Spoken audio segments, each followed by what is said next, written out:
Hello, c'est Leken. Dans cette vidéo, je vais te dire comment te maintenir au chaud, donc comment maintenir ton corps au chaud juste après ton accouchement et même pour les semaines qui vont suivre tout de suite. Alors déjà, je vais t'expliquer un petit peu en quelques mots pourquoi il faut absolument que tu te maintiennes au chaud directement après ton accouchement. C'est très simple, c'est que pendant 9 mois, vous étiez deux dans un seul corps. Dans ton propre corps, vous étiez à deux, donc vous vous mainteniez au chaud tous les deux. Ton corps était tout le temps, s'autorégulait en fait tout le temps pour maintenir ton bébé au chaud et puis toi aussi pour éviter que tu tombes malade, etc. Et que ton bébé se développe correctement dans ton corps. Après, il se trouve que dès que tu accouches, en fait, vos deux corps forcément se séparent. Et qui dit séparation dit chamboulement au niveau des hormones, mais aussi au niveau de la température corporelle. Et ce qui veut dire que vos deux corps à tous les deux sont hyper sensibles, hyper vulnérables. Et donc forcément hyper sensibles au froid, au frais, etc. Donc c'est pour ça que à la maternité, enfin en salle de naissance, directement dès que bébé est sorti du corps de la femme, de la nouvelle maman, on l'enveloppe tout de suite avec une bonne couverture bien chaude. Même si dans la pièce en général il fait assez bon, il y a une température plutôt ambiante, mais il faut absolument tout de suite envelopper le bébé d'une couverture. Alors c'est pas hyper fréquent, c'est pas toujours très très fréquent que la maman aussi soit bien enveloppée d'une bonne couverture bien chaude. Donc si tu es encore enceinte actuellement, je peux te recommander d'amener en fait ta propre couverture et de la mettre dans la valise qui sera dans la salle de naissance avec toi et ton bébé et le papa aussi pour et que tu puisses demander justement qu'une fois que tu as accouché, qu'on t'enveloppe directement de ta couverture ou d'une couverture si tu n'en as pas avec toi. Et puis pour le bébé, ça c'est vraiment évident, il faut vraiment qu'il soit bien au chaud et c'est aussi pour ça que le pot à pot est vraiment recommandé tout de suite après l'accouchement. C'est pour qu'il soit également, donc qu'il sente l'odeur de sa maman, qu'il soit rassuré, qu'il ait le pot à pot avec sa maman ou avec son papa aussi. Mais c'est aussi pour garder une température, une bonne température sur lui. Et cette bonne température qui sera gardée directement après l'accouchement et ensuite tous les jours, toutes les semaines qui vont venir après, pendant les 4 à 6 bonnes semaines après l'accouchement, vont être vraiment très très bénéfiques pour toutes les années qui vont venir pour le nouveau-né, mais aussi pour la femme qui devient maman. Donc voilà, ici je vais te donner donc 3 astuces que j'ai moi-même utilisées pour moi et qu'on utilise beaucoup dans les sociétés traditionnelles pour maintenir la chaleur au niveau du corps de la femme. Donc je viens de t'en donner une, c'est évidemment la couverture, indispensable en fait, la couverture directement après l'accouchement.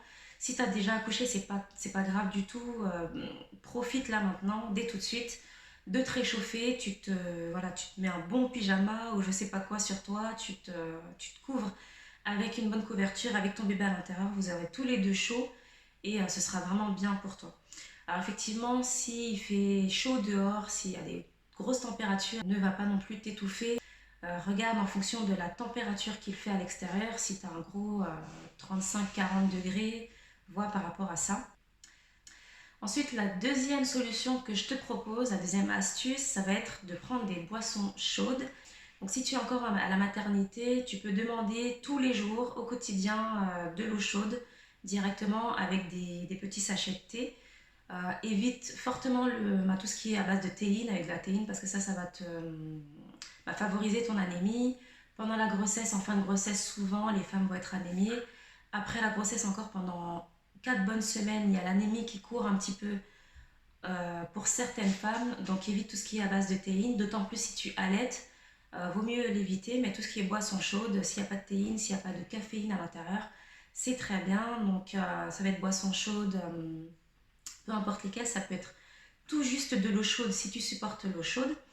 Et puis après, des petits sachets de thé si tu es à la maternité. Si tu es chez toi, tu peux faire des infusions de plantes. Si tu allaites, c'est encore mieux, tu peux faire des infusions de plantes qui sont très favorables à l'allaitement. Alors après, moi ce que je faisais beaucoup, c'est que je faisais en fait des bouillons de plein de légumes. Donc je faisais bouillir des légumes, pas très longtemps pour préserver vraiment les nutriments, les bons nutriments à l'intérieur de l'eau et à l'intérieur des légumes. Donc je faisais cuire ça, j'en faisais plein, j'en faisais beaucoup dans une grande casserole. et j'en prenais à peu près voilà, tout au long de la journée ou dès le matin directement. Et là, pour le coup, c'est un super bon combo pour être en pleine forme, en pleine santé, se remettre tout doucement et reprendre vraiment toute la vitalité directement après l'accouchement. Donc ça, c'est vraiment pas mal. Tu peux le consommer chaud directement et ça te fera vraiment beaucoup de bien.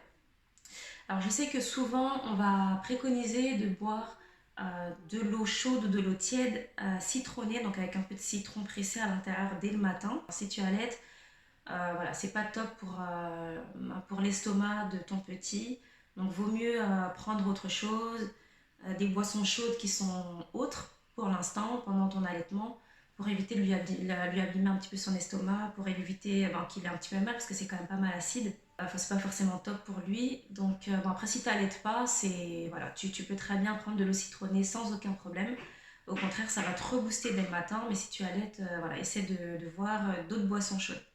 Ensuite, le troisième astuce que je peux te proposer, ça va être de prendre des douches bien chaudes dès le matin, en fonction de quand tu pourras prendre tes douches quotidiennement. Voilà, prends des douches bien chaudes directement et puis frotte-toi le corps de manière très énergique et puis circulaire de partout, surtout ton ventre de manière circulaire, etc., un petit peu partout sur ton corps pour restimuler la circulation sanguine, te donner un bon coup de mousse, de boost, un bon coup de fouet, tout ça, et ça te fera beaucoup de bien et ça te maintiendra également au chaud. Évidemment, si tu as des problèmes de circulation du sang, de gros œdèmes, vraiment de circulation sanguine, de fortes hémorroïdes, etc., je pense que tu peux prendre ces douches chaudes mais de manière vraiment très courte, pendant 1, 2, 3 minutes, enfin je sais pas en fonction de toi, mais pas très longtemps. Après, demande quand même à ton médecin si tu peux, en fonction de ton cas, parce qu'on est vraiment toutes différentes. Moi, je sais que j'ai eu des problèmes de circulation sanguine après mon accouchement, des œdèmes, hémorroïdes, etc. Mais j'ai quand même pris ces douches chaudes de manière énergique, ça m'a fait beaucoup de bien, j'ai pas eu de soucis après. Évidemment, on est toutes différentes, donc fais attention à ton cas, demande à ton médecin pour voir si tu peux effectuer ces douches chaudes.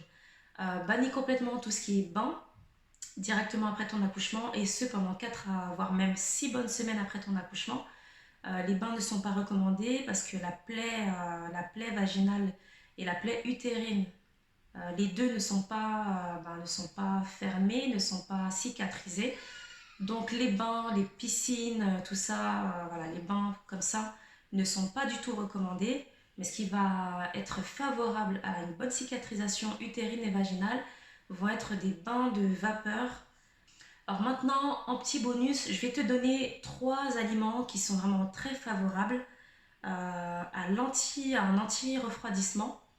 Parmi tant d'autres, il y en a à peu près 10 qui sont vraiment très favorables.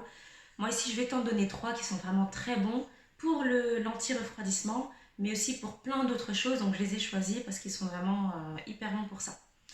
Donc en premier, tu as l'avocat qui va être hyper bénéfique. En second, tu as la carotte que tu vas pouvoir justement ajouter à ton bouillon ou à d'autres choses, à des veloutés, peu importe, à des boissons chaudes.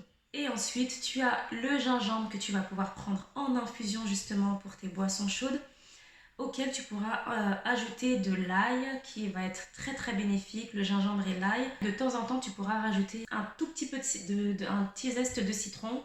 Ne fera pas de mal, ça te fera beaucoup de bien, ça te donnera de la vitamine C en plus. Donc c'est vraiment top. Donc voilà pour cette vidéo, j'espère qu'elle t'aura éclairé, que tu pourras te maintenir bien au chaud à la bonne température corporelle, toi comme ton bébé. Donc si tu souhaites avoir des éléments en plus, laisse-moi tout ça en commentaire. Je t'invite à liker, à partager cette vidéo. Je t'invite aussi à t'abonner si le contenu te plaît. Et je te dis à la prochaine vidéo.